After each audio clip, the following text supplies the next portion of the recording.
Yes, yes, yes. Oh my goodness. Oh my goodness.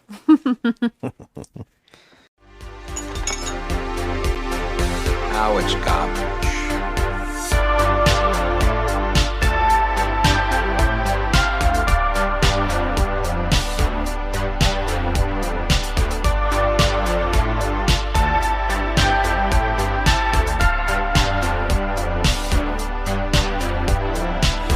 Just another movie night. Hello, everybody, and welcome to the show. We are Just Another Movie Night, and I am Scott. I'm Joe. Hey, Joe. Hey, Scotty. What are we doing today? Talking trash. Talking trash.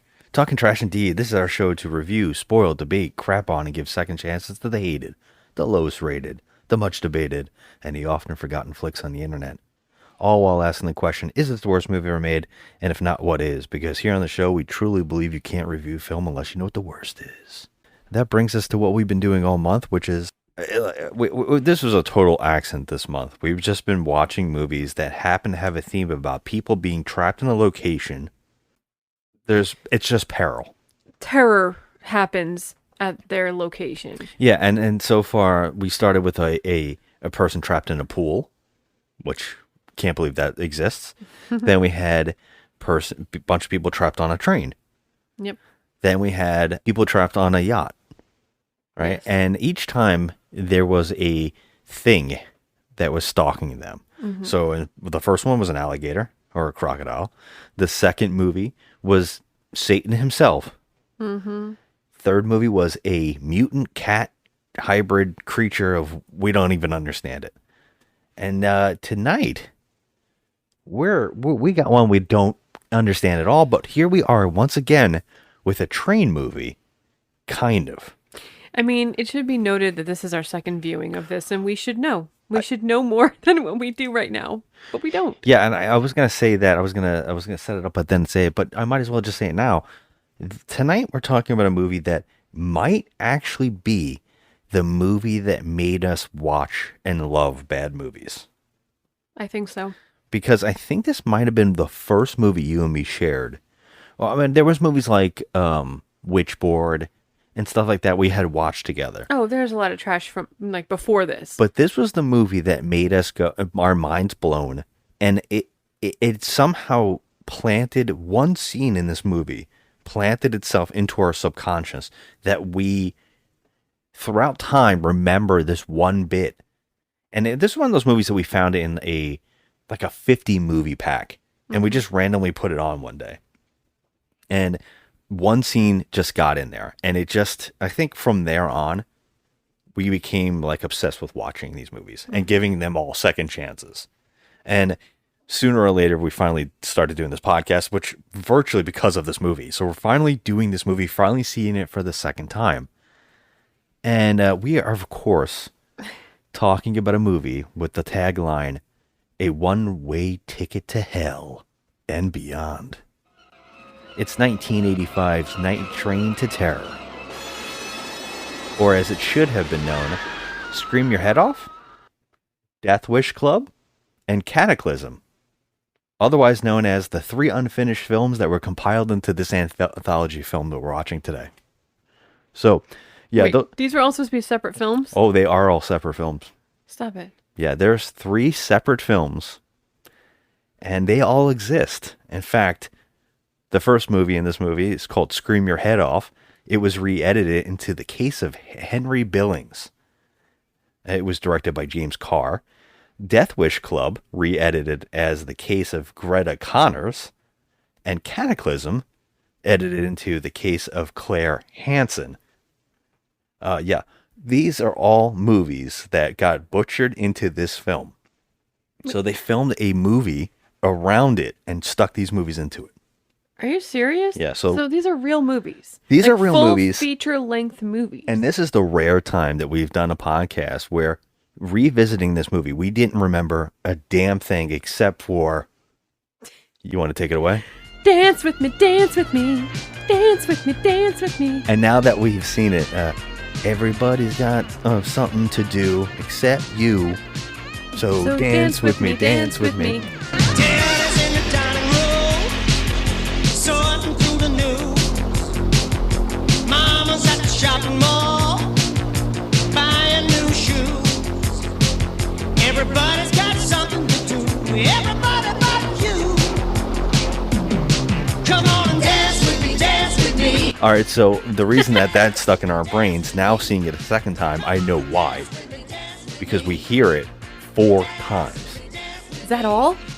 It's because it starts with it At intervals. every cut it goes back to it. Even it starts with it and ends on it. I feel like it's more, I guess maybe because, well, you know, I felt the need to purchase this DVD on its own. Let's talk about why we're watching it. You bought it for me as I guess as a joke for Christmas. Yeah, I felt like it needs to be a standalone DVD. Nothing says Blu-ray special edition HD quality than Night Train to Terror. It still looks like shit. Everybody's got something to do, everybody but you. It doesn't look any worse than Well, I I remember didn't it pay looking in much the for 50 it. pack. Yeah. Pay much for it anyway. I got a fun fact. Do you want to know it now? Yeah. The DVD that you got me for Christmas actually contains the actual movie of one of these. It has a See? bonus on it of one of those movies. I got Now, my $2 worth. I was about to say a minute ago, but I was going to say, I got my $2 worth. I was going to say to you, this is a rare occasion that would you be down for another month just revisiting the 3 movies that were actually in this Oh movie? my God, I don't know if I can personally do it. Because I feel like we're going to talk about this movie right now, and we have no clue how to talk about this movie. I have no idea, but can I just go one further and say that if I watch those 3 films, I don't understand how I would possibly come to reconcile that in my head. Like the clips for the anthology parts in this movie were baffling enough. So how would they make feature-length films out of all of these clips? Well, okay, so the reason they're baffling is because they have been completely re-edited and repackaged to make a little segment in this movie. And as we're going to talk about, this movie, none of it makes any sense. No, but the editor of this film should be fucking fired. I mean, how could you put all this crap in there, like, and not make it make sense? Like, a lot of it didn't make sense. Oh, this movie is one of the craziest things I have ever watched. And if I don't know where this was put out, this wasn't put in a theater. I can't imagine it. I think it was. I don't think it could have been. I think that this might have been stuck on a shelf in like the video stores. And I feel anybody who ever watched this film, their brains must have melted. Okay, well, let me just tell you the truth. As I was looking for my reviews for my segment, someone did say that they watched this come out in the theater. They watched it. There's no way that's possible. In 1985, they watched this movie in a theater. That's what that person said, yes. So I was like, oh my gosh. I can't imagine that. I couldn't find any information about it being released. I mean, maybe I should have like really done a deep dive into trying to find out if this movie made money. I'm going to go ahead and say no. But it says release date February 22nd, 1985. It doesn't really tell you the budget. It just basically tells you that the release date. Okay, I found an information on this. Oh, good. Okay. The film was given, and this is from Wiki. Okay. You know, you can take that with a grain of salt, but Yeah. I'm going to say it's true.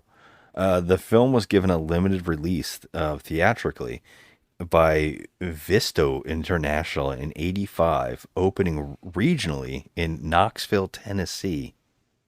Oh, okay. That's weird. Yeah, so that's weird. I'm completely shocked. I guess it didn't deserve the California red carpet treatment. Oh my God. Oh, gosh. All right, so let's get into this movie because this is crazy and it's going to be very hard to talk about. And I don't know how good of a job I'm going to be able to do, but I'm going to try my We're best. going to try. All we can start by saying is it's an anthology. So there are We three have three mini separate movies. stories that turned out to be actual movies that exist Yeah. that are cut up I on have the more information on editing them. floor. And Yeah. It was, well, this movie starts off with a train.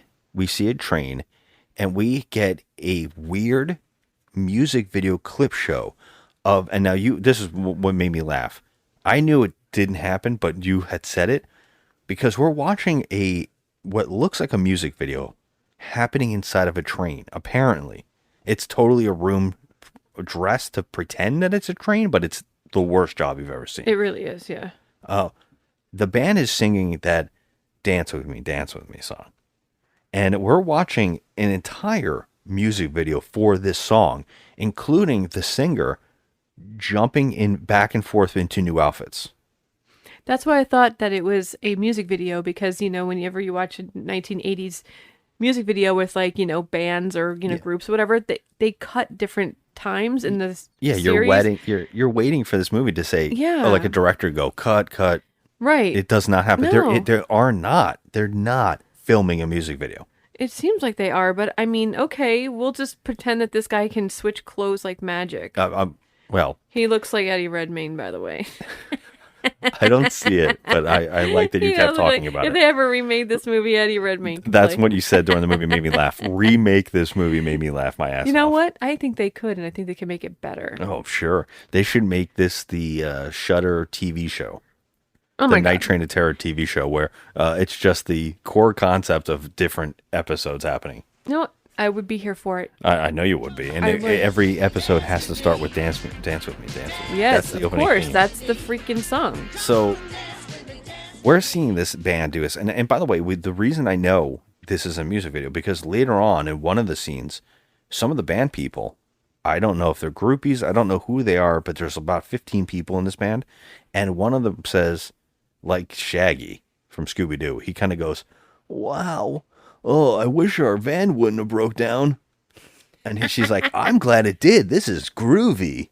Like, I really wish our bus hadn't broken down, you know? No way. I think this train is cool. From the top! Right? So we know that they have somehow been lured onto this train. I mean, there's like a couple of guys in the band, but it's like mostly female, and even the drummer of the band is female, and all the girls. Oh, the drummer? You mean the girl hitting the one drum? The one drum, yes. And I mean, she drums. She's drumming. So like everybody, all the chicks look like Bananarama. It's yeah. crazy. Yeah. But like, I'm like, there's no semblance of what's going on here. They're just lip syncing to this song, and it's over and over and over, so repetitive that you just can't get it out of your head. And I like the person who is the singer of this band who is singing the song in this movie is credited as doing additional vocals on Little Mermaid. That made me laugh. oh my goodness. Yeah. And also the writer of this song wrote like the music in Crybaby. What? No idea what's happening there. Wait, that wasn't John Waters? I don't know. Come on, please, Mr. Jailer. So we see this band, and we find out that this train is actually the train to either hell or heaven. It's not really. This is actually a real train. It just so happens that on this train at this exact moment, they're using this train as kind of like a metaphor, because this is really happening. This band is really playing, hanging out and on the train. It's They seem really to be happening. the only passengers Yeah. on the train. The only other passengers are the weird ticket taker the guys. conductor and the ticket taker. But like, there's no seats on this train. There's No. just a room where they're playing. The band is dancing. And multiple, by the way, there's also a wooden breakdance floor at one point. Yes. And there's also the kids start talking from outside the windows. and like they're looking outside the train. Inside the yes, looking inside the There's train. also fog Like, machines. There's fog machines. There's no seats at all on this train, and they're the only passengers, it seems. It looks like what's that old TV show where everybody kept popping up out of the windows? You know what I mean? Laughing. I know that's a really old reference. Oh Sorry. my god, I just showed your age. Laughing. Look when it they up. used to pop out That's of the exactly what it when they looks used to pop out of the lockers. It can't do that on You can't do it television. on television. That's also showing rage. Yeah. So what it turns out is happening is that the devil and Satan. No, I'm sorry. The devil is Satan. Yeah, I'm so sorry. The reason I said that is because I guess I should start talking about some of the actors in this movie, because this movie stars Lou Cipher as Satan. Oh, okay. I like it. Lou Cipher. Lucifer. This is actually in the Yes. credits. I'm not even making this up. That's actually in the end credits of Shut this movie. And also it says God as himself. Oh, nice. But that's not Okay. true. It's I like actually it. He's actually being played by Ferdy Mayne, who is actually in tons of movies. Ferdy? Yeah, Ferdy Mayne. I feel like we know him. Yeah. He's in so many things. There's actually a ton of people in here we know from a lot. And then if you go to the pictures, you don't know anybody else. No, they're all out of the But I'll White get Snake to it. videos. Oh, as we talk about, well, the band, you don't know anybody. Yeah. No. So we see Satan and God, and they're on the train, and they're having a discussion. And the point of this movie is that the train is going to crash in an hour and a half, which is the runtime. And in an hour and a half, the train is going to crash, and everybody's going to die. And Satan wants that to happen, and they're choosing, do people go to heaven or hell? And that's this whole movie. And they have cases like they're working in court, and they're lawyers. It's funny because they're sitting across from each other like they're playing chess or whatever, but they're not playing chess. It's just they're just sitting across from each other talking about who wants who. Yeah. You know? With a movie projection screen right next to them. I'm sorry. A Yeah. movie projection screen right next to them outside the window of the train. Yes, it was pretty funny. And they do case files. And they look like they're in space because it's space Yeah, going by. And also, it looks like they have a light table as their table. Yeah, like there would be like a chessboard or something there. Well, it kind of reminded me of like when you do the tracing paper, if you're doing like, yeah. Or one of those projectors in high school that your teacher used to put the paper down on. Scantron or something like that. Is that what it's called? Not Scantron. Is that the, I don't know, whatever. Yeah. So they're debating cases, and it's really pointless that Satan just wants the souls to go to hell, and he wants everybody to go to hell. And God is like trying to talk him into maybe, not so much. That's the Right. point of this movie. And I guess we should start on like a story by story basis and Yeah. just try to explain. So this is the one that confuses me the most out of all of them. Okay. Yeah. I got some information on And this. I would love to hear it because the bottom line here is that Yeah. Well, we'll say this is the case of Henry Billings. oh, I thought his name was Harry. Okay.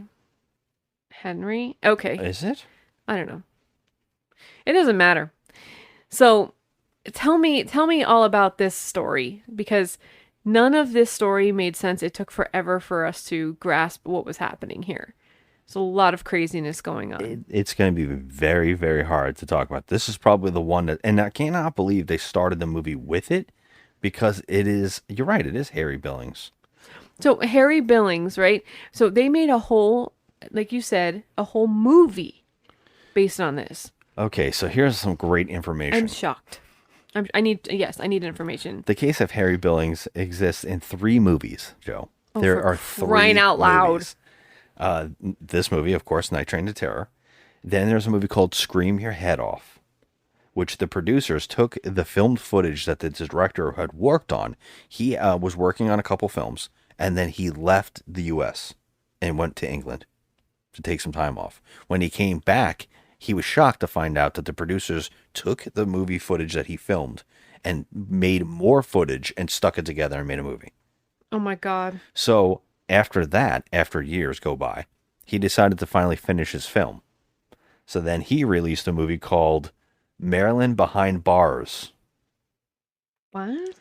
And this was his original version of the film. The actor actually came back.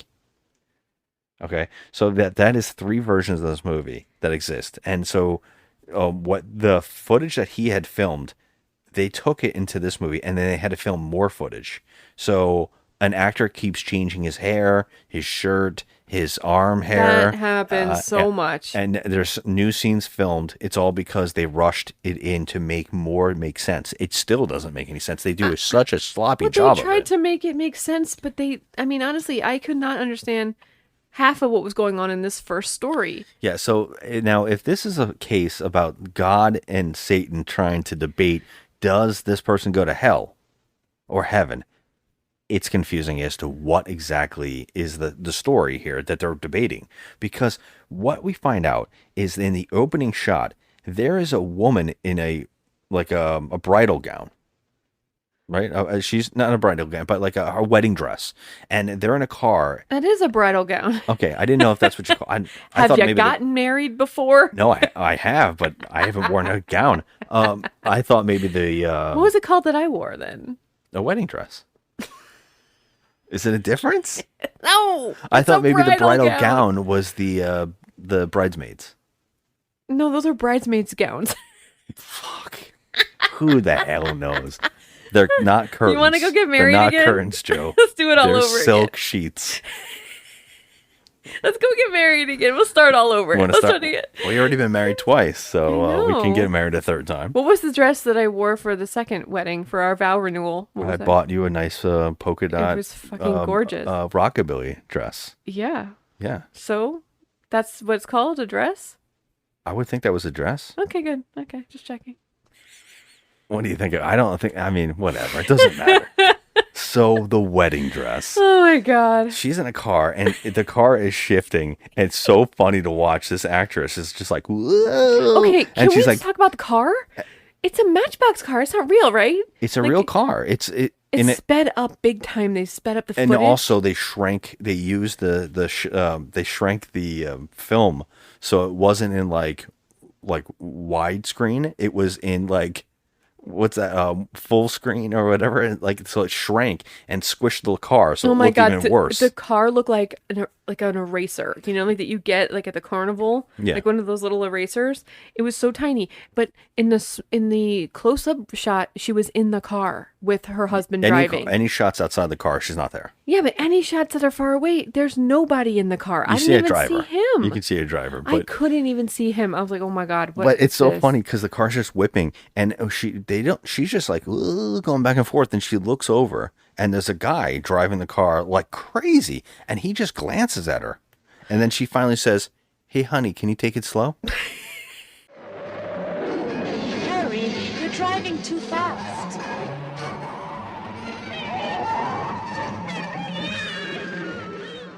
You're going too fast. I mean, if I was in this, you have to see how fast this car was going. And he was swerving all over the road.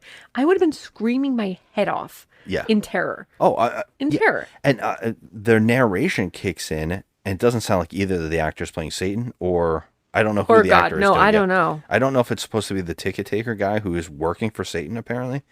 I don't know who's doing the narration, but he says virtually this is his wedding night, Harry's wedding night. Right? And so Then why is he driving like a maniac? I don't know Why either. isn't he in the honeymoon suite? he crashes the car off the pier. And they now tell us that he is now in a psychiatry ward in a hospital, like an asylum, and that his wife had died on impact. And now he is being, like, he's, I guess, in the hospital, but the hospital is just him being given electrotherapy. What's weird about this whole thing is that for the first 5-10 minutes of this situation, we see him given electrotherapy and we see like other patients in this mental hospital. But like we have there's like not one inkling of what is going on here. It's just so bizarre. But we see Richard Mall. Yeah, well, I wanted to ask you before you mentioned Richard Mall. Are you not going to talk about the actor who plays Harry? Who is he? Oh, Joe. How do you not know? It's Pygar Shut up. It's Pygar? of the what was it? The Pygar, the what? Of the flop tribe. I'm Pygar. That's a We're talking about our previous episode of Barbarella that we were forced to watch. Previously on Just Another Movie Night. Who is named Pygar. Pygar, Now, who is a Pygar- blind angel. The last of the Anisepticusines. I'm Pygar, the last of the ornithanthropes. And now back to your regularly scheduled program. Wait, what is the name of the fucking tribe? I don't remember. Anthropes. And It's like angels. But I must have said it wrong 16 times in that podcast. I just liked all the fake versions. Yeah, it was Pygar. So yeah, Pygar is being electrocuted. Wow. And what I love is the next shot, though, is a naked woman also. And by the way, Pygar is saying he can't get out of his straps. And his hands are just tucked in. I mean... He could just pull them out. I don't understand what's happening here. Yeah. Like, he's under some kind of, like... They're holding him there. But how... Okay, the whole point of this segment is that the doctor, who's a female, is controlling him somehow to... I wish he wouldn't. Yeah, I wish he wouldn't jump so forward because we don't find that out until the very end of this segment. Yeah, but well, it took like fucking forever for us to figure this out. There's so many things in there to talk about that are baffling. None of it makes any sense. Yeah. That's why I'm like, how could I even talk about this and sound like a sensible, rational human being? Well, we're not supposed to. That's the whole point of this. It's supposed to be our pain, our suffering. I'm suffering. All right. Well, they cut to a naked woman and Richard Mole in a black wife beater, right? Tucked in. And he is just, by the way, Richard Mole, if anybody doesn't know, is Bull on Night Court or the voice of Harvey Dent and Two-Face on the animated Batman show. Nerd. Hey, he's amazing on that show. Get the money! Hey, look at this! Must be a couple of $100 silver. Bring it! I'll take that. Jewelry wasn't part of the plan. We gotta flip for it. What?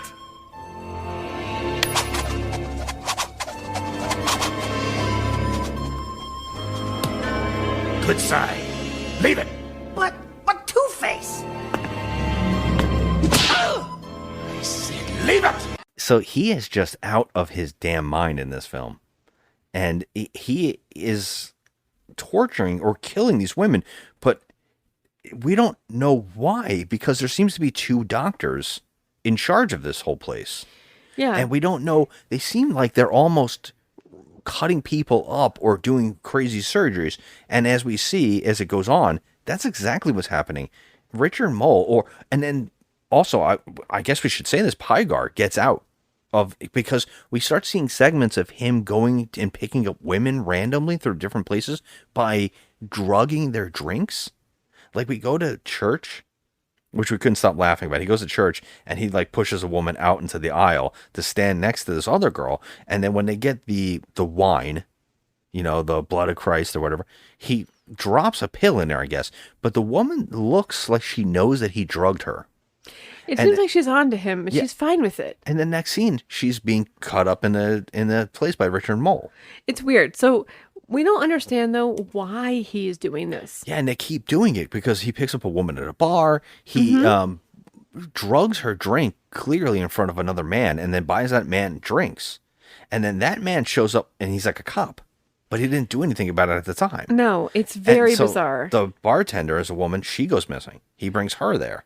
And they keep doing this. They just keep seeing women that he picks up and kills. Okay, so he came into this insane asylum basically because his wife had died when he was driving like a lunatic. We don't know why, by the way. Yeah, so now he is recruited by the doctors in this psychiatric facility. And you say recruited. He's just being electrocuted, and then all of a sudden we see the doctor having sex with him. Okay, forced to bring these victims back to the psychiatric hospital so they could be hacked up and their organs can be shipped off for sale. Yeah, and we get funny ass scenes of what you can tell was filmed after the fact. If this movie was like filmed in 1980, you can see in 1985 someone had to do the stand-ins for Richard Mole. So they're like having a bad hair, they have totally different arms, but we're also seeing cheaper budgeted gore. Like, we're just seeing funny ass body parts on walls. There's a scene where a girl's getting cut up and she's just screaming over and over and over and over, although she would have died so quickly. Yeah, I mean, he was hacking up all of her limbs, and she's still screaming, and we're just like, okay, she would have died already. The camera This is leaves. stupid. The camera leaves into the background. We see all the organs, and what's funny is nobody else is doing this. It's just Richard Mole. We don't even see Richard Mole interact with the two doctors that are involved in doing this. Apparently, what they're doing is packaging up body parts and sending them off, and they're making money for like organs and stuff It's like that. organ harvesting. Yeah, but there's heads in jars and there's like feet. And it doesn't make any sense why they're doing, why they're doing it, how they're doing it. And well, you don't see anybody's working with him. He's just cutting up a body. And we see like someone has put boxes onto a conveyor belt, but there is nobody else there. But the funny thing is you can see the whole camera crew in almost the entire shot. But the worst part is when the camera finally goes back into the room where he's cutting up the woman, you can see a crew member is stuck in the background and tries to scoot out of shot. Oh my God, by it's moving so funny. his feet. You had to rewind it for me because I love film flubs. I love This is one of the worst I've film ever flubs. seen. And I didn't see that at the time because I was too busy looking at the woman that was bleeding all over the place. Yeah, because she's just hanging there. She's just hanging there. And then I see feet. You're like, look at the feet. There's feet right there. Yeah, This the guy whole can't get out of the shot. When we say feet, entire legs. Yeah, whole legs. I was like, oh my God, that is bad. And this is the kind of movie we're talking about. I mean, literally, this doesn't make sense. But we find out that, Pygar, which is what I'm going to call him, it doesn't matter. Pygar is being drugged or somehow he was electrocuted. But the doctor now kills her partner doctor by drugging his champagne. And he drinks it, which is the cloudiest champagne you've ever seen in your life. He just sips on. Everybody's very trusting in this movie. Very trusting. And she stands there and stares at him, and he does at least 10 double takes, which is so fun. He looks at the champagne after he drank it, looks at her, looks at that champagne, looks at her again, and he's like, wait a minute. This movie could have been cut by 10 minutes. Something's foul here. So he dies, and she does brain surgery on him, but doesn't kill him and use his organs. Yeah, it's weird. She lobotomizes him. She says it. I'm going to lobotomize you finally. Yeah, and you can tell in the film that this actually came from, there probably was a couple other orderlies because in the next shot we see the doctor and an orderly have been lobotomized playing chess. Mm-hmm. And that's strange because who wouldn't come to the asylum looking for this doctor? Right. Oh, by the way, one of the best sequences in this sequence is that a newlywed couple just shows up at the asylum going, "Can we use your phone?" Now there's like a billion places, and Richard Mole opens the door. Now he looks like a complete psychopath. He does. And they go, "Can we use your phone?" And he goes, "There's phones all along the highway." And then he goes, "Sure, come in." Well, it's like a Brad and Janet moment. It totally is. Goddamn Riff Raff opens a fucking door. Yes, who like goes if in? Riff Raff opens a door, I am turning around and walking home in the rain. I would have done one of those Stewie moments where you're slowly looking at you, like my head's tilting, and then we're backing up. I'd be like, nice house. Oh my gosh, this is probably haunted. And then he opens the door and I'd have been like, nope. We'll have to have a phone here they'll let us use. Sorry to bother you this time of night, but we're lost. You have a phone we could use? Hey, there's payphones on the highway. We stupidly didn't bring any change. The heck? Come on in. I guess we should also talk about the interior, about the hospital, because when the newlywed couple goes in, there's like a fancy staircase, and it looks like, I mean, this might be a mansion. It might be the asylum from Resident Evil, because it's like all of a sudden there's a science lab right behind the beautiful, house. Yeah, it looks like a mansion, and then like upstairs is like the rooms. I don't even know. I don't know how either. they're even rationalizing And sometimes this. when they show the like a character runs around the hospital trying to escape at one point, they go from hospital room to complete house to hospital room. Yeah. And I was like, okay, I don't know where this is. This psychiatric hospital is not very hard to escape from. No. So now that the doctor has killed her partner or lobotomized her partner to be with Pygar's like, I'm not part of this. Pygar. And then my favorite part is they have a scene where she's like, I did it all for you, and now we're going to be partners, and you can keep bringing me broads. And then he goes, I don't want to. I want to have a normal life. And she goes, where am I in that normal life, right? And then the next shot, It's him fighting her off. It's like had no connection to No. that scene. And then he's like, I want nothing to do with you, bitch. yeah, and he fights her off and throws her into a room, and it lets the old doctor and the orderly that were lobotomized go do surgery on her. Oh, And they cut her up big time. While Pygar fights Richard Mole. Which is funny because his arms no longer look like a Sasquatch.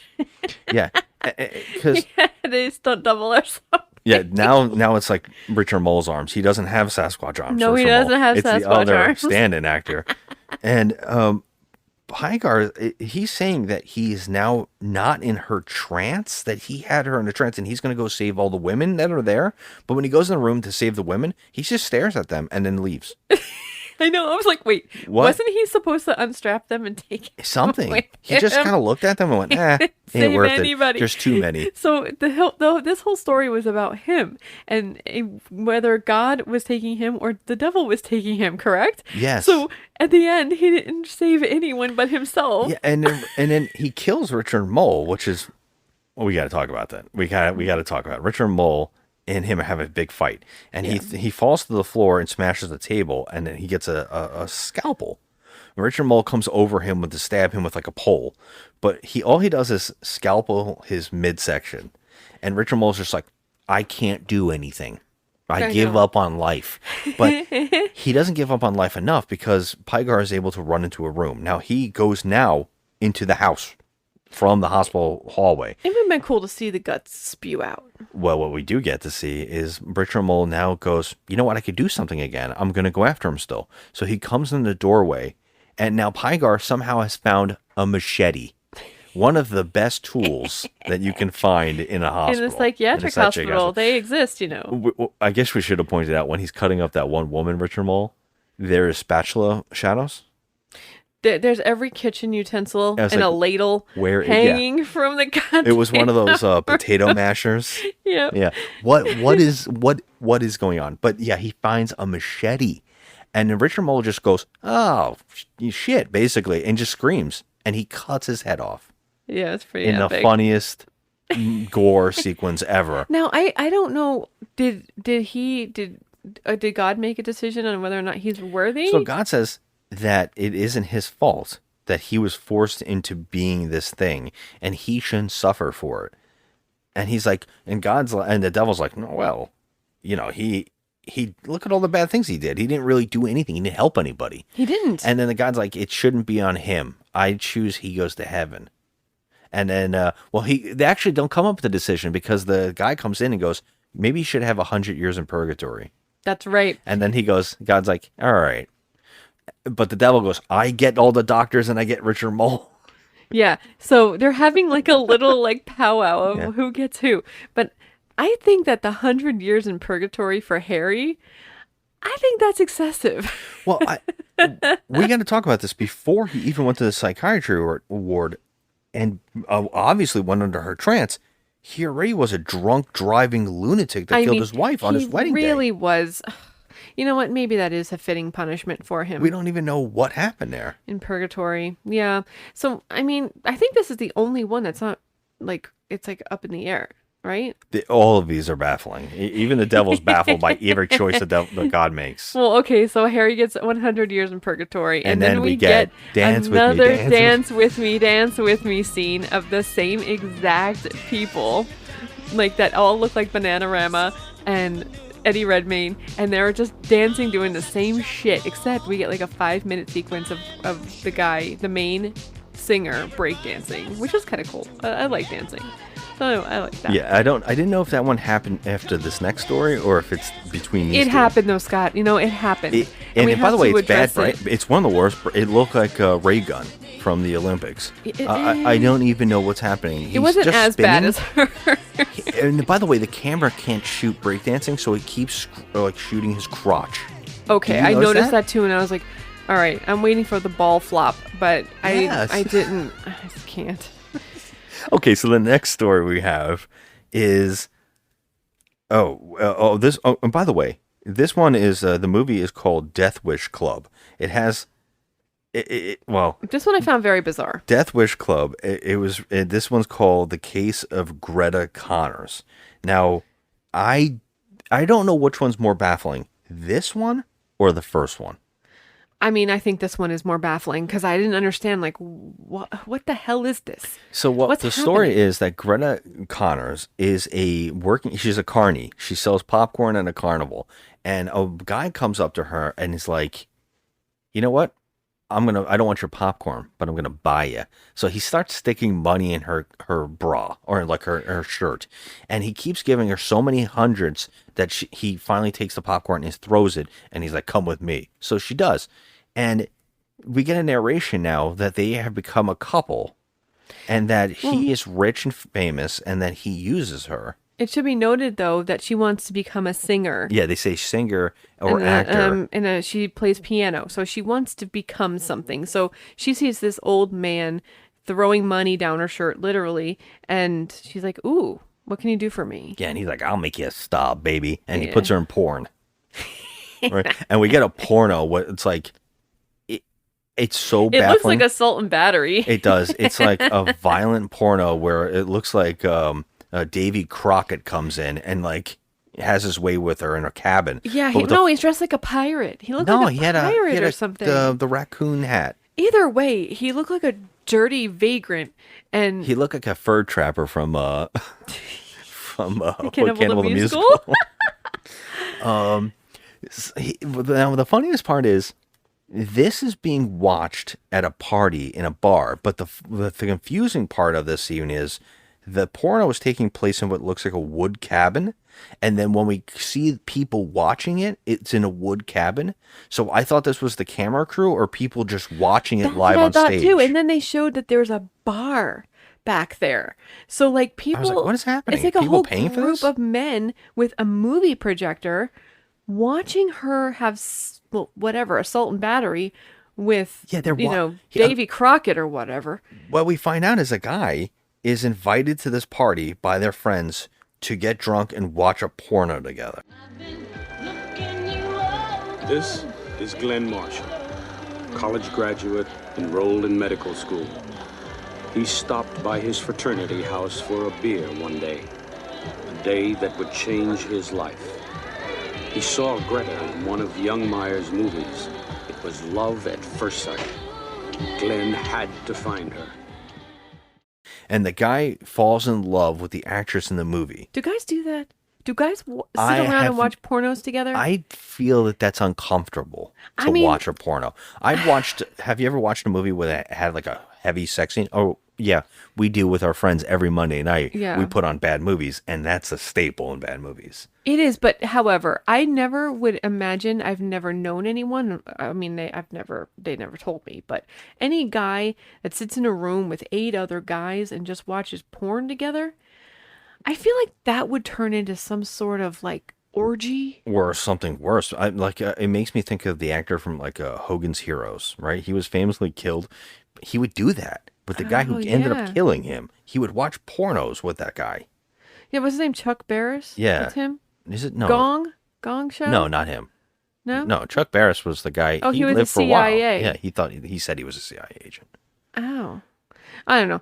He played Hogan on Hogan's Heroes. Yeah. I don't see any guys that we've ever known in our lives watching porn together unless there was going to be some sort of like intimacy happening. I will say that I've known some people that they'll show me their phone and go, look at this, and there's like porn on it, and it's like, this is awkward. I've had that experience a few times. I mean, yeah, but that's not the same as sitting in a room with a group of guys. No, I would leave. I don't even want to go to strip clubs, let alone watch porno with a bunch of friends. Yeah, it's just bizarre. That's weird. And there's like a dorky guy eating a whole pizza and going, whoa, in the background. And they just show all these crazy friends at this bar. I don't know what's happening. It doesn't even seem like a friend's house. It's like a bar. It literally is a bar with a projector in it and a freaking lazy boy couch, sofa, whatever. I'm like, what is happening here? What is this? Well, the point really it looks like is someone's man cave, like the basement of a man cave. It does. The point really is, though, that this guy falls in love with the actress in the porno, which is Greta. And the narration says that he would do anything to find her and be with her. Stalker. Weird. Right? And he is our hero. That is strange. That's mind-boggling. He goes and finds her. The next scene, He just goes to a bar or nightclub where she's playing piano. Why would a porno star be singing and playing piano? And if you listen really closely, you can actually hear her hit the keys bad at one point. It made me laugh. Yes, but also, how would he even know where she lives or what vicinity to find her in? He goes into a random This is place without and the she's internet. there. Yeah. This is in 80s, like the 1980s, before there's even cell phones, pagers. Only doctors had them, even if they had them back then. You know, there's no technology back He then. does it. And I How guess did he this is fucking enough for find her So to weird. fall in love with her because they move in together instantly. And the next shot is him bringing her the mail. It's so weird. Like they instantaneously locked eyes and they were already together. moving in together. Yeah. I'm like, wait, something happened. What happened? Yeah, that's not even the weirdest thing. It gets crazy. So I guess that guy who was her original boyfriend, the rich guy, is jealous and sees that they're happy together and he wants to do anything he can to destroy their happiness. So he invites this guy. This is the old guy that made her a porn star. Yeah, and he actually flashes, he looks at his watch and some jewelry and she just like lets go of her boyfriend's hand. Mm-hmm. And the next shot, we're told that he invites them to this death club. So it's like a club of people that get together Bunch of and they're weirdos. virtually playing Russian roulette constantly. They're putting their lives in jeopardy, and that's for fun. All right, and so now this is one of the funny ass things that you can imagine. They have what they claim is a beetle, but it is a giant clay animation wasp. Now, what is the significance of this thing? It can kill you with just one. One bite from this Bite. thing will kill you instantly. And so what they wanted to do is they wanted to release the jar. And now it's gigantic. It's the size of an arm. Okay, it looks like a wasp anyway. They doesn't- say a beetle, which made us laugh. It's ridiculous. Well, they let it loose in the room. And by the way, there's a group of people we meet in this room. One of the guys is clearly Jimi Hendrix. And I know this is true because later on he actually quotes Jimi Hendrix. Yeah, he does. And so I'm baffled by what's happening, and I want to see this movie very badly, the one that this is cut from, because this movie looks hilarious. Oh my God. The wasp flies around the room, and it's like tempting to land on them. They're all like, "Don't move, don't speak, let it land on one of us." And I have a window open. They're all So the excited choice about it, is- though. Like, it's going to land on and sting them, and they're going to die, and they're, like, excited about it. I should have said there's another woman, there's the rich guy, there is Greta, her boyfriend, and there's also another gentleman who is the worst overdubbed German accent, or some kind. He sounds like Borat. It's terrible. Shut up. The process is irreversible. Once it is started, it cannot be stopped. So just shut up. And they're threatening them. They said it's gonna circle the room. It might bite one of us, or it might fly out the window. And then the boyfriend is like, "Great, so it can kill someone else. Like Yeah. you're gonna let it kill some That's random the stranger." thrill for these assholes. So it goes around the room and lands on a bunch of them. We got to see the boyfriend's fake clay animation hand get landed on. It was funny. And then it decides to fly out the window. And now this is amazing. It flies and finds a couple having sex in the park or something on the floor in the grass. This is a crazy scene. Crazy. Crazy. So they're having sex on the grass or whatever, and this thing lands on the guy's face.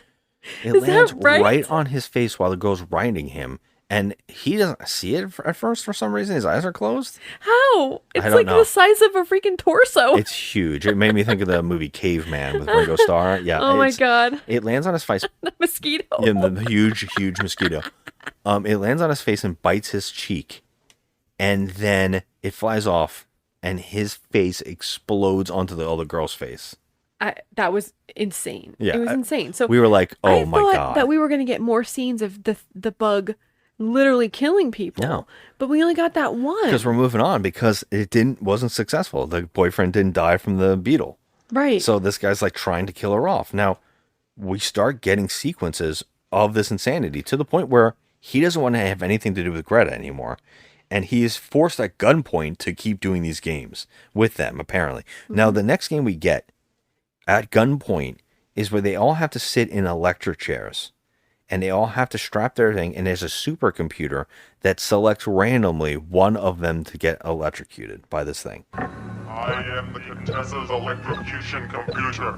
When I light yellow, a mild electrical shock will discharge to one of the club members. When I light blue, I will emit a stronger shock to one of you. And when I light red, that is the ultimate. Now the Contessa is ready to throw the final switch that will begin our game of death. Good luck. Now, the guy who is the one that wants him dead isn't even there. Nope. But here's the crazy part. Greta doesn't seem to be there either. Instead, there is a psychopathic Pee Wee Herman-esque person in a suit and tie and bow tie and red cummerbund and all this stuff. It was so weird because I was like, wait a minute, what is happening? But I think it is person? Greta. It's not Greta, because Greta was sitting next to the old man who was... She's not in the sequence. She was on the couch with him. She was in the next There's scene. no couch. Oh, in the next scene, yes, they cut back and they're normal again. It's so weird. But then the person that was sitting next to Harry or whatever his name was, he didn't... She had no hair. She had no hair. She has short boy hair, but it is a woman with blue eyes. But didn't look anything like Greta. Well, whatever. I don't know what's happening because he leans over. She says, aren't you excited? Aren't you? Whatever. She's a psychopath. And he says, I hope it lands on you because this way I can get away from you and have you out of my life forever. Which makes me think it it's is Greta. But it's clearly not Greta. She doesn't want to play these games. I don't know. This psychopath with the bow tie wanted to. I don't know what's happening in this This one blew my mind. I have no idea. And the best moment happens is when the supercomputer sets it off, and it ends up on Jimi Hendrix. And Jimi Hendrix says, "Excuse me while I smoke." Excuse me while I smoke. So he knew that it had landed on him and that he was going to fry up, and that was his last line. He said something before I couldn't make out, but it was like he was quoting Jimi Hendrix, and he turns it into a sock puppet monstrosity being electrocuted, and it goes on forever, and it is straight up hilarious. It's like a cartoon character. After he got electrocuted, his corpse looked like a wax candle that they just put hair on. Yes. And to see the dummy or whatever they're burning with the teeth, it is so funny to watch. They implanted some chiclets in burnt wax. It looked like real teeth. I don't know how to explain it, but they could have easily bought next some level. Shitty dentures and popped them in there, but that looked like a wax candle. It was hysterical with hair. Yeah. So the next game is they have a giant wrecking ball hanging above the ceiling. They're all going to lay down in sleeping bags. Under this ball. Under this ball while it rocks and goes in a circle around them. But every time it goes in a circle, there's a weed, like a cutter up in the air. It's like a saw. Yeah. And it's cutting the rope slowly every time it goes around. So it could fall on any one of them and crush them to death. Yeah. So it finally falls down. On a woman. The woman we don't even get to see it. It just, she goes, and it hits her head. That's the end of it. And guess what? Finn. That's the end of that whole thing. I don't understand this. There was no reasoning. And they cut back, don't they cut back to God and the devil? Yeah. Did they even say which one of those people is going to hell? Yeah, they're basically saying, it's not really Greta's fault. And I'm like, it is. She's a piece of crap. It is, though, because she, got in bed with this freaking loony old man that was shoving $100 bills down her freaking shirt. And then she got in bed with a stalker. And she got in bed with a stalker. Who's our main character, apparently, of that sequence. And I think it's like, I don't think he dies. They don't show anything. There is no end to the scene. Well, what happens with her porn career? What happened to him? Right. What Did he get away from them? Right. I have so many questions about this. I don't understand that one at all. Do they each get picked off one by one in the game? But I know there must be more to it. There has to be more to it. There has no to be. Clue. That's the movie that I would want to watch because I need some answers. Finish your story, conductor. Greta went off with the nice young man and lived happily ever after. Isn't that a nice story? Don't look so sad, my friend. You've still got young Maya and all the rest of them. But I wanted Greta. Forget it. You can't have her. Well, it doesn't matter, Joe, because Dance With Me, Dance With Me. Yeah, that happens again. So we see another scene of not Eddie Redmayne lip syncing with his White Snake groupies and dancing around in this not a train. Okay, so now we're on to the last segment, which is the case of Claire Hansen. All right, the case of Claire Hansen is originally was Cataclysm. That was the name of the movie. There was also really funny other titles for this film, like Satan's Flatulence or something like that. I just read some funny ass stuff on this That's one. a really good band name. There you go. Satan's Flatulence. This segment actually gave us a bunch of band names we couldn't stop talking about. That's what comes out of you when you eat Mexican food. Like it doesn't come out of you. Oh, hardcore. Yeah. I like how you went for me for that. Well, you know, you're always the one first. Then I come in later on. My stomach takes a little bit longer to kick. Okay. This should be the stuff that we absolutely love. This one is really weird, but it's at least more understand. Like you can get it. It makes more sense. I don't know what you're even talking about. You can get it. This one you can get. The other two don't make any sense whatsoever. What's going on? This one doesn't make any sense either. This one is, I think, straightforward enough. It's about a wife and her husband writes a book. Now, if she's supposed to be the main character because it's the case of her, she's hardly the main character of the storyline. She only has like some bits here and there that are important. And she has the ending and the beginning, I guess. She wakes up from a dream, and it's a dream about like the end of the world or whatever.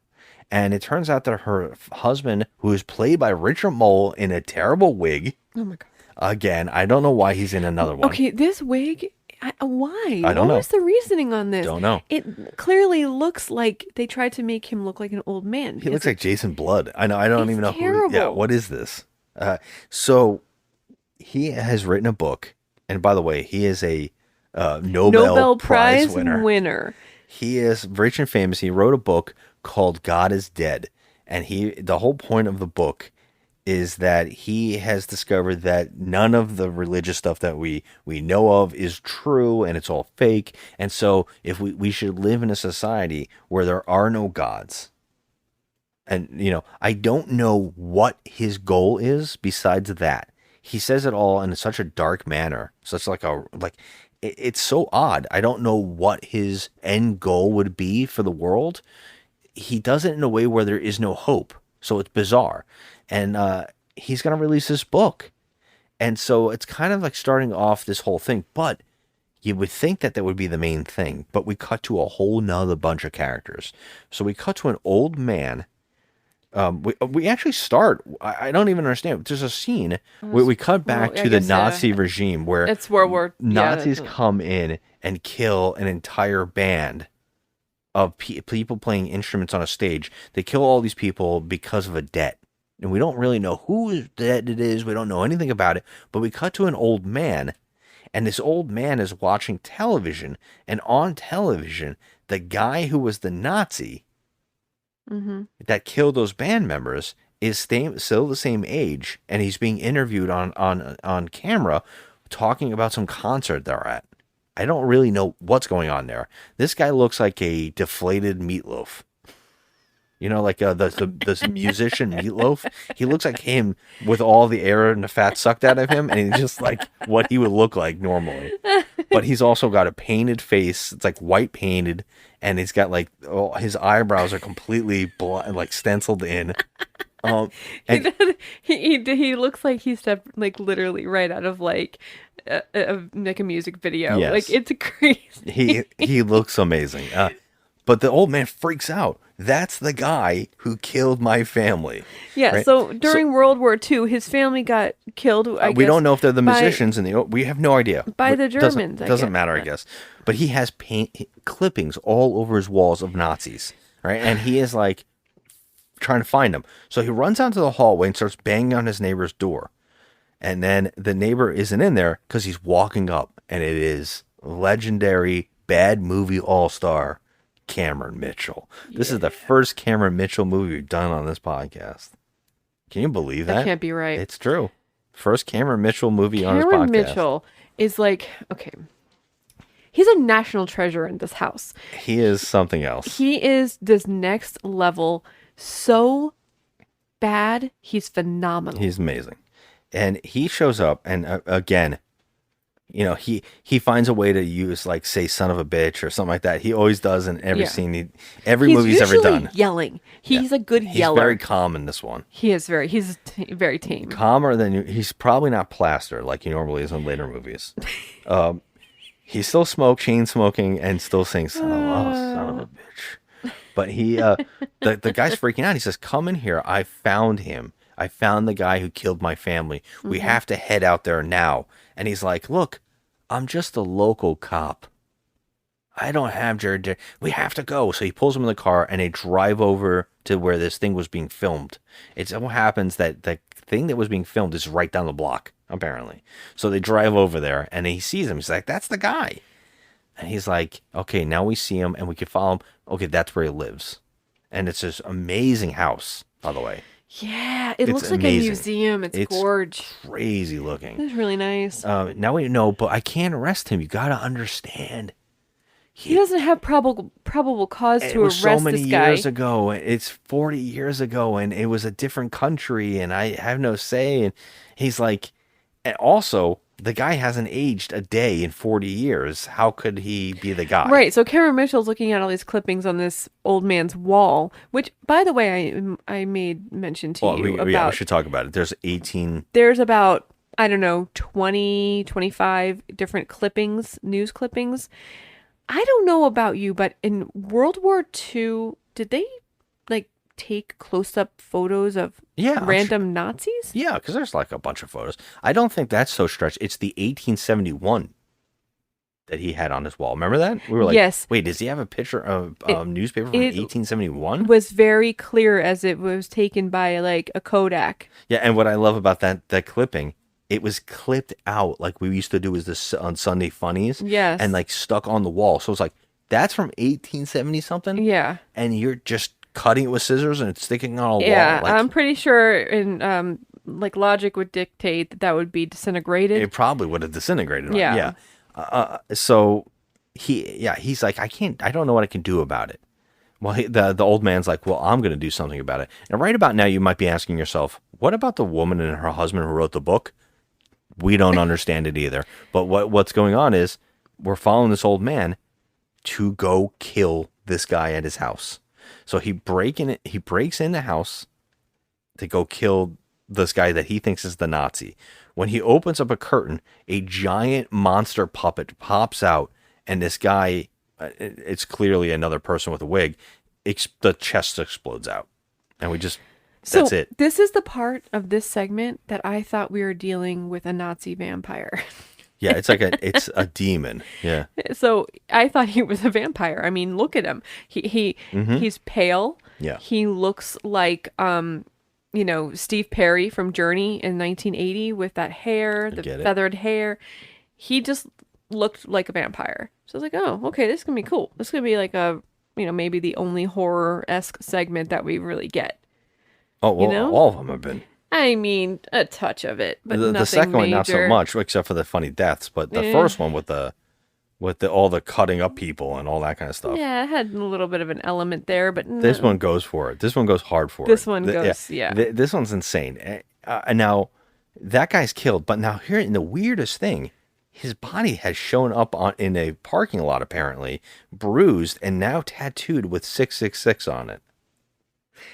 It's the devil's kiss, Scott. I get, but he had his chest punched through. And they're like, whoever hit him had insane strength. So he's all bruised. And now Cameron Mitchell's like, shit, something's up. Yeah. And this guy just told me about this guy that doesn't age. And, I went in to investigate. And now this guy's dead? Yeah. Huh. And I guess we should point out that he also has another cop that works with him, which is, I would say, now the funniest thing is, I know this actor from so many things. You do? Yeah. Oh, yeah. First of all, why is it always the cops that are like 108 years old? Come on. Well, this like a actor young was cop. 70 at the time of filming this movie. Jesus. He lived in 95. He is named Mark Lawrence. He is AKA the old timer at the hotel in Dusk Till Dawn. Get me a room, you old bastard. You know that? Oh, He's like, wow. all right. Well, no, but you should know him from another movie. I recognize One that we did on this podcast. What is it? He's the villain in your favorite movie, Joe. What? Super Fuss. Some bitch. AKA Super Snooper. I fucking hate that movie. He was the villain. Do you remember? He was doing that No. voice where he was like doing like James Cagney. Oh my god. I blocked that shit out. I can't take that movie. You're so devastated over it. Oh, it was bad. No, it's terrible. Oh my god. So, yeah, they're the cops, and now they're pretty much like, we should investigate this harder. Do more. But at the same time, we're getting a whole plot line with Richard Mole's book, and this guy comes into his life to tell Richard Mole, hey, you got to stop this. You got to knock this shit off. Right? And his name is Peppercini. It's not. What is it? It's Pepito. Pepito? Is it Pepito? I kept saying, and then someone sounded Pepini. and I kept going, isn't that a sandwich? Or is that a peppercini? And then we kept saying it over and over. Mr. Pepini to see you. I don't know any Pepini. Panini shows up, and he looks like, we kept coming up with ideas of who he looks He's like. Peter Jackson, maybe in 1979. Yeah. Looking like Peter Jackson. Very young Peter Jackson looking With guy. a shaggy hair. Or Paul McCartney went through that beard era. Yeah. Yeah. Kind of like that. That was a really nice look for Paul McCartney. Yeah, he looked good. And he had those cool vests. Yeah. Yeah, he was doing it. He was walking around with no shoes. Everybody thought he was dead. No, we didn't like that. He shows up, Peppercini, and he tells him, you got to knock this shit off because the devil's only more powerful when you make people believe he's not there. And he's like, look, I don't know who you are, Pepperini, and so get out. Right? So he goes, well, I'll be watching you. And the next scene, he's looking through their trash cans. Now, when we say trash cans, it's a dumpster. He's got a dumpster in front of his house. Okay. Well, this character and his wife, who is the main character on trial here, is living in a house that has a dumpster in front of it. And the guy isn't even looking on the right side of the dumpster. No. Did you notice that? He's totally not. Yeah. But the thing is that the police arrive and say, hey, you, what are you doing stalking around here? Get out of here. Yeah, He's but you like, have to do the little cop's voice. Hey, what are you doing around here, huh? I know the Hansons, and you don't know them. I know the Hansons. I know them, and you don't know them, okay? You don't know the Hansons. They're a prominent couple. Watch my glasses. Yeah, don't hit my glasses. But, like, honestly, so they come in and say to him, why are you stalking around here? And he says, I'm here to protect Mr. Hanson. I'm here to help him. I'm here to protect the Hansons. Okay. Well, what are you doing? You're not doing anything. You gave up within 2 seconds. You went into this guy's office and told him, hey, I'm here to help you. You're in danger or whatever. Basically, the devil's coming for you. Yep. And he just like dismisses him and he's like, okay, I'll leave now. Like, he doesn't put up a fight at all. It's like, why are you even... He does fight them off. But then they throw him in the front seat of the car and let him go out the window howling like the Joker. Yes, I know. But like, I'm just saying, like, Pepperoni, he's like, his mission is to protect these two people, but why? Why is that his mission? We don't learn why he cares about them. I think they're talking about how they're opening themselves to Satan. Right, I know. But how is he connected into this? He's just some Joe Schmo off the street. He has the 666 tattoo as well, and he's telling them that he knows firsthand about how easy it is to get taken over by the devil and fight him off. So he has some previous experience with it. It doesn't matter. We don't get to find out.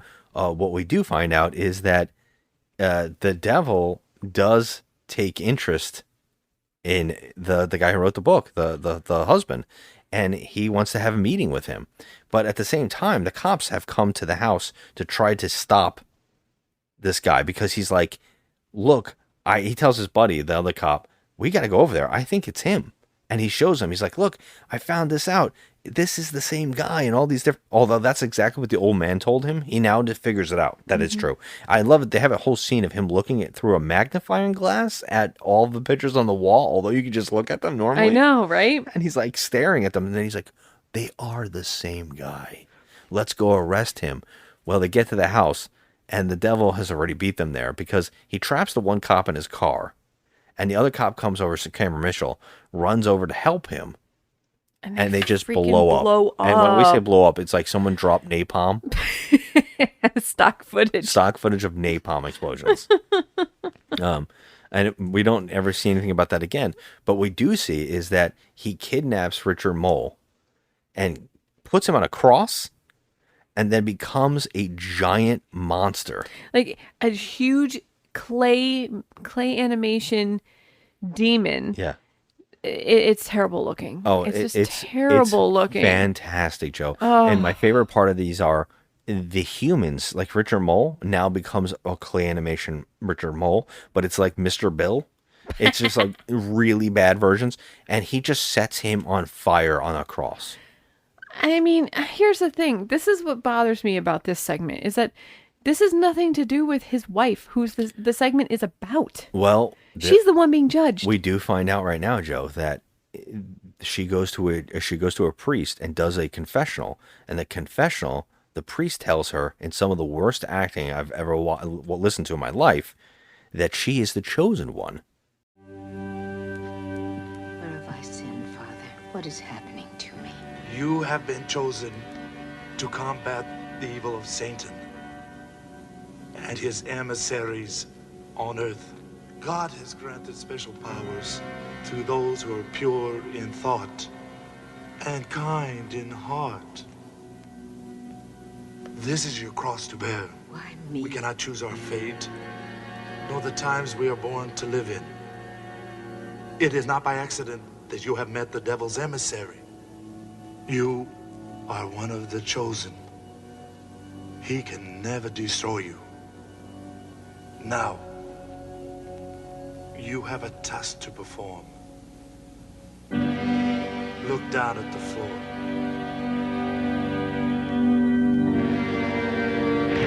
It is an ancient box made of the true wood of the cross of our Lord who died on it. Guard this box well, Dr. Claire Hansen, for it is your mission to remove the heart of the devil's demon, Olivier, and secure it in this holiest of vessels. And that she is here destined to beat and kill this demon, who he says something like it's the devil's demon's disciple. And I was like, what? What's happening? Wait, the third cousin, once removed. He by the way, he reads everything off cue cards, this priest. He's terrible. He's a terrible actor. Look at your feet.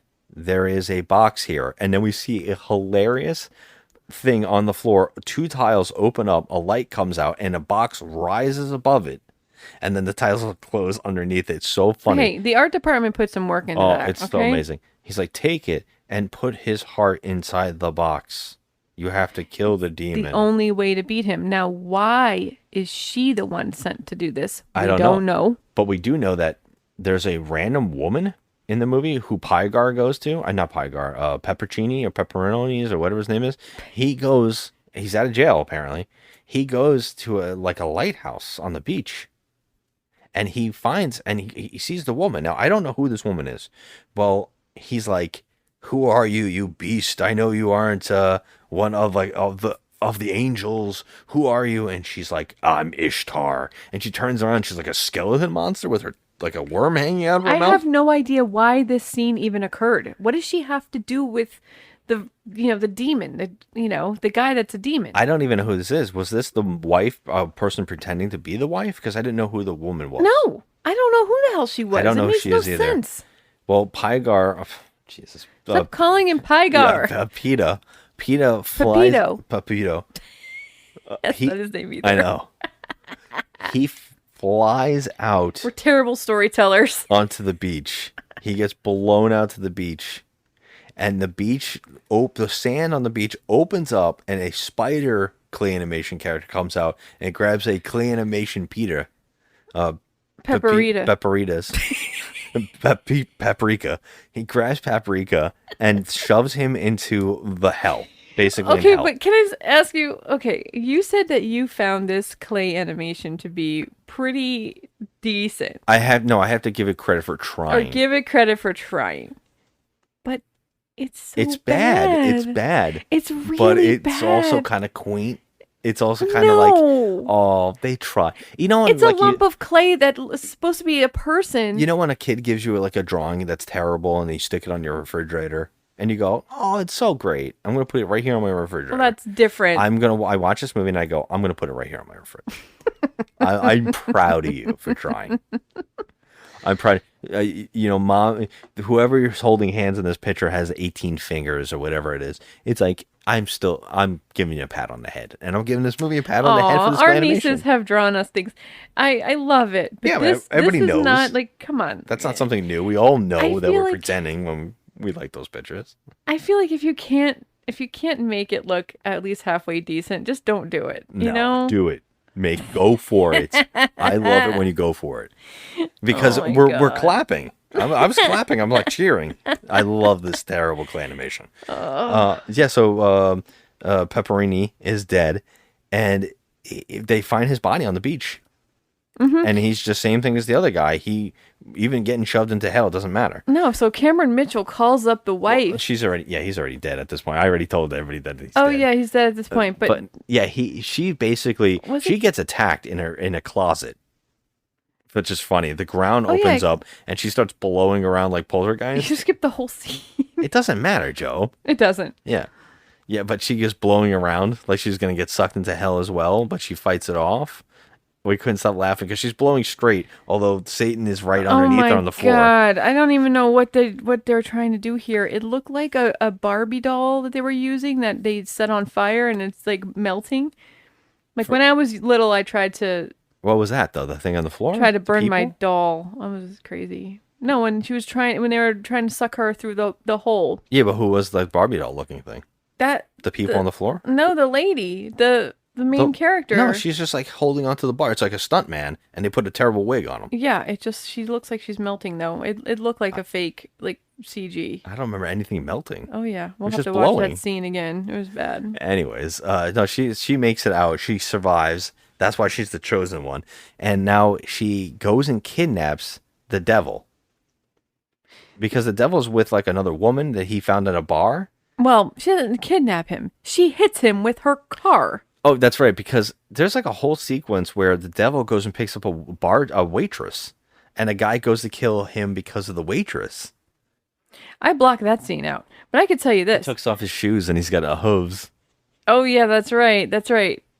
Yeah, he picks up a waitress at a bar, and we know that he's the devil in this scene because he takes off his sock and he has a hoof. Which I was like, oh, what did I say to you? I was like, oh, he's gonna have some kind of weird toes happening. Yeah, you're like chicken feet or something. Chicken I was feet. like, oh. But like, no. So then, our main character, Mrs. Hanson, she hits him with the car and takes him back to her lab because she's a doctor, and she's got him on the table like she's gonna dissect him and take that heart out because she has to put it in the box. And she has another random woman with her.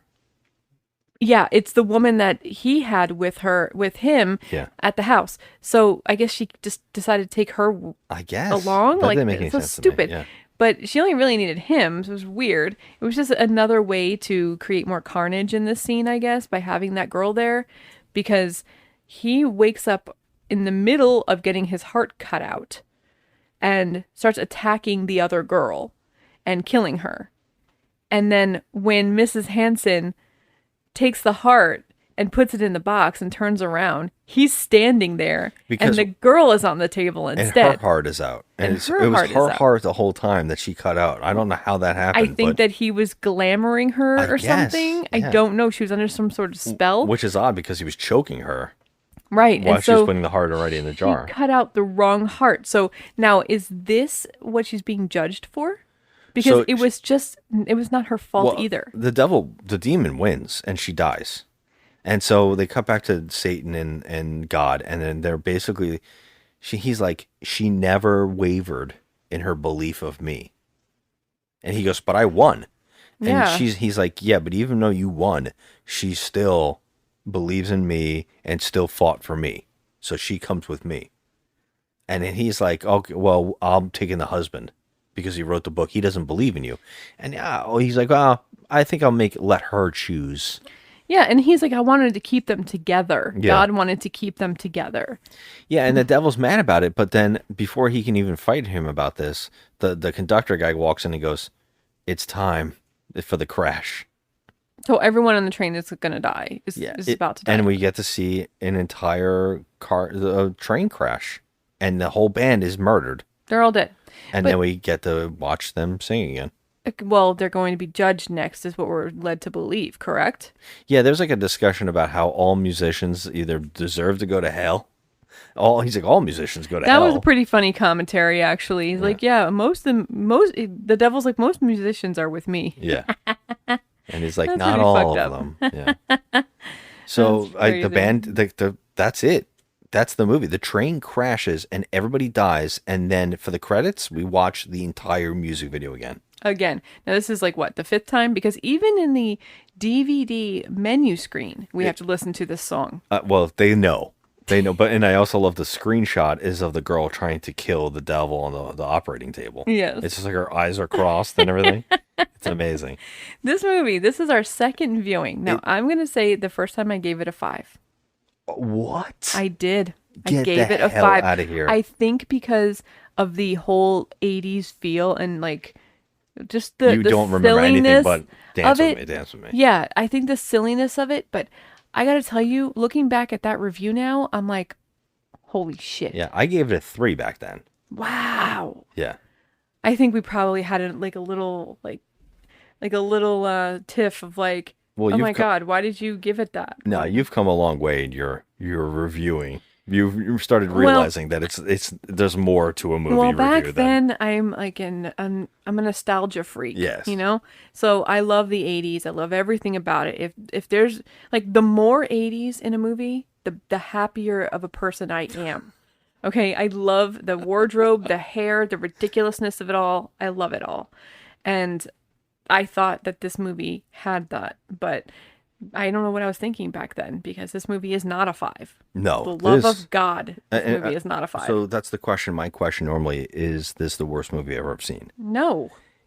It's not, but it is very close though. It's pretty bad. This is a terrible movie. Like I have to give it I'm going to say it's a 3. I'll say it's a 3. I'm lowering my review to a 2. Damn. This is one, I do think that this is so bad it's good kind of a level, but it doesn't make a lick of sense. You're watching it just going, what? Who? What? Yeah. I would say that maybe this would be a fun time drunk with friends. I would think so too because I would probably get up and start dancing every time they played the song. But I mean, even so, with even Bad Movie All-Star Cameron Mitchell showing up, it didn't have like any kind of like feel for me. It was too convoluted in most of the stories, and there's only 3, mind you. So it was a little bit ridiculous. As far as anthology goes, that's not really an anthology to me, especially when you're like confusing everything so much. True. Now, I would say to you, because we are saying it's not the worst movie ever made, but we haven't done this in a while, but we have a list that we've started doing of the worst movies we've done on the show. Does this hit the top 10? The top 10?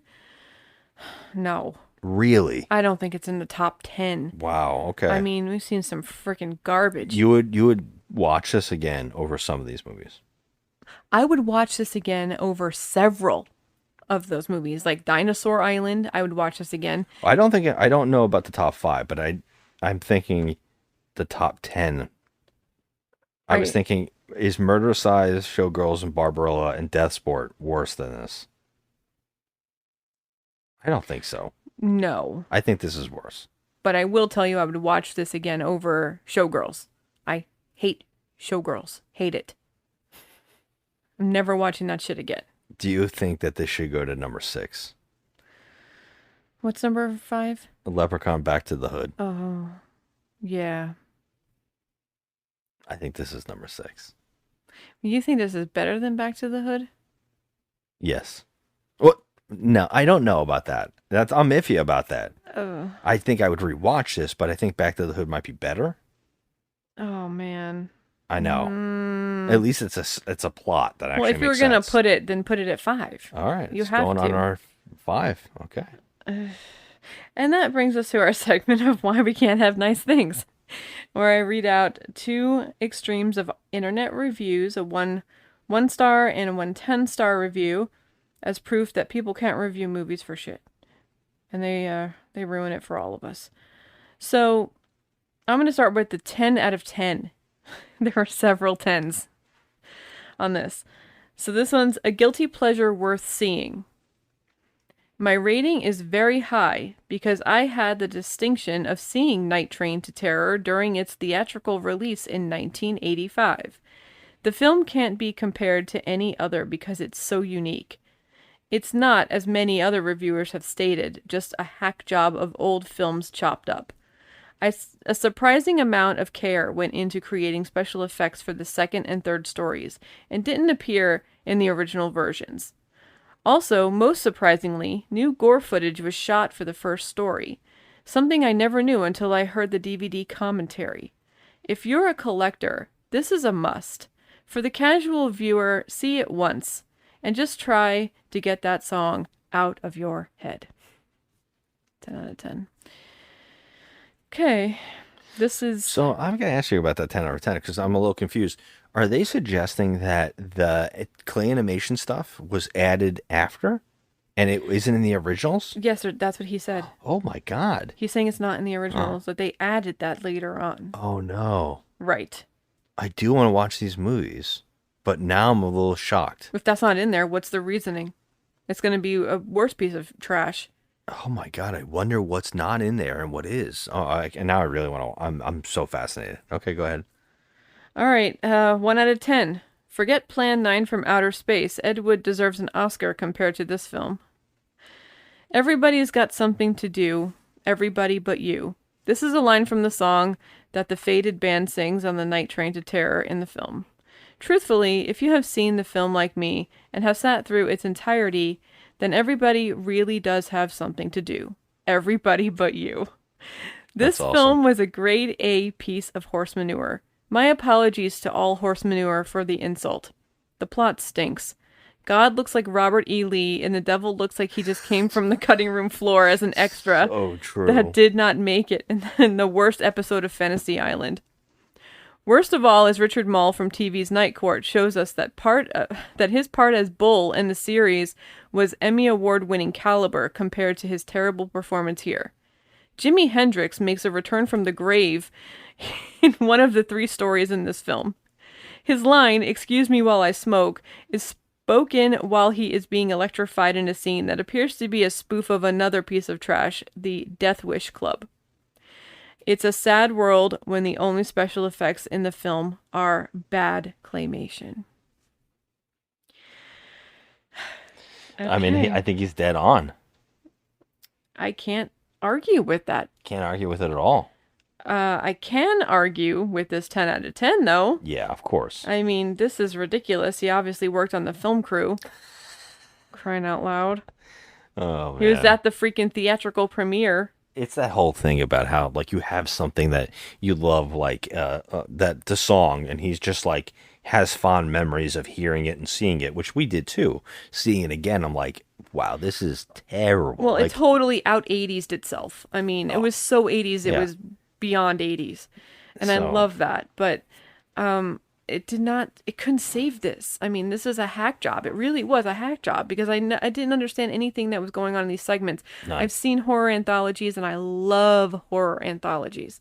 We rarely ever see good ones. You've made me watch a lot. I made you watch a lot, yeah. They're not that great. I mean, we have yet to find a super duper awesome one. I mean, Trilogy of Terror was pretty good. Oh, well, you know, it's like Tales from the Crypt, and there's some good ones. There's some good ones. There's really good ones. Tales from the Dark Side. Yeah, Tales from the Dark Side. But I mean, it's hard. I've made you watch several that are just crap. But this one I think takes the cake. I mean, I've never seen a worse anthology. It's all caught up. It's all messed up. There's just no rhyme or reason to anything that's happening here. And I feel bad for all the actors involved, especially the poor women who had to get naked for no reason. Yeah, I saw some trivia where like one of the people who was involved in the movie said, like wrote a note and said, "I'm extremely embarrassed of this thing." I mean, I would be if Yeah. I worked on it. And I usually always say, hey, you want me to do a trashy piece of crap, horror movie? I'll do that shit for free. Because I would just love to be a part of it. To be a But- part, you would be one of those women on the table. Yeah, I'm not going to have my bits out, and not in something like this. I mean, it has to be, something with meaning and class. Oh yeah. Oh yes. Have my bits out. So here's the question. In a couple months, say we put it off for a while, but we have a month where we just dedicated to watching the 3 movies in this movie, would you be okay with it? Yeah. Because if we give it a little bit of time, like a couple months go by, like 3 or 4 months, we won't remember so much, but when we revisit it, we'll be like, oh my God. All right, well, if you can find them. If I can find them. If you can one of them we find them. have. One definitely we have one. Okay, well, there's one, but honestly, I would, because I need some context Me on too. what is happening in this anthology with these 3 films that, have to do with this. I'm baffled. I'm beside myself. I don't understand. We'll half call of it this shit. clarification month because we just watched this movie and then it'll be like a supplemental month of us trying to figure out those 3 movies. Good idea, because I think I need to know. I mean, I can't watch this movie and have like no answers whatsoever. It's just the editor really did not do a good job. I mean, if the clay animation stuff isn't in the original cuts and Then that was what just is- filmed for this movie, then Yeah. I will give whoever worked on the movie a little bit more credit because at least they made it a little more fun and ridiculous. Yes, but then what can we expect in the original film? That's what I'm worried about. It's Now gonna be I'm kind of nothingness. like I'm fascinated. I haven't been this fascinated in watching movies in a long time. We'll probably we should do a 4th movie that's a movie that had another cut to it that is bizarre. Like Phenomenon. What is that? Is that what it's called? Phenomena. Yeah, Phenomena. What are you talking about, Jennifer Connelly, Yes, Dario yeah. Argento film? We have the other cut of it that everybody thinks is like the worst movie ever, and I've always wanted to watch it. So maybe we should just do that.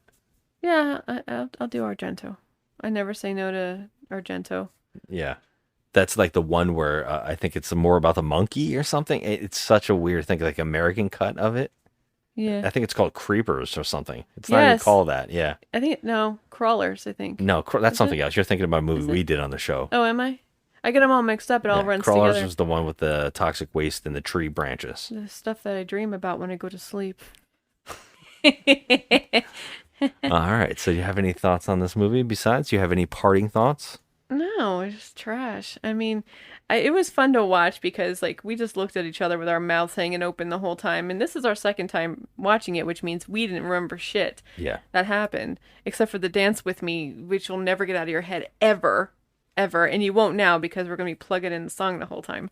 But no, this is trash. But I'm happy that we watched it again. And I'm glad we actually have it. We did it because it is like a like a break in case of emergency movie where it's like this oddity that like I feel like people need to see it because it is so friggin' weird. I just want to hear people, what your thoughts are on this film. Like, what is happening here? I just want to know if there are any people out there that have seen this crazy piece of crap. I would love to know what you're thinking. Yeah, I mean, even if you just hear this movie exists and you go, well, let me go watch it. Yeah. And you don't come out the same way because you're just like, what? Yeah. Like the whole movie is just one big question mark. It is. And your mouth is hanging open most of the time because you're just like, what did I just watch? Yeah.